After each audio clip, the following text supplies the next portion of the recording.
ఆధ్యాత్మికంగా అనే సత్యాన్ని తెలపడానికి ఆ గురువు వ్రాశాడు.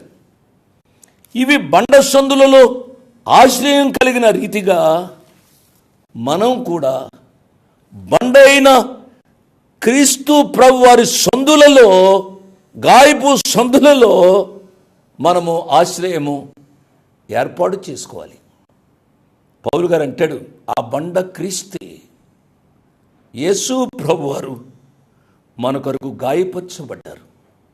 ఆ గాయములలో మనకు ఆశ్రయం ఉంది అనే సత్యాన్ని నేను జ్ఞాపకం చేస్తున్నాను. యాయూరు అనే వ్యక్తి తన కుమార్తె కొరకు ఎన్నాను, నా స్థాయికి ఏంటి నేను వెళ్ళేదని అనొచ్చు, కానీ నేనే వెళ్తాను బ్రతిమలాడాడు.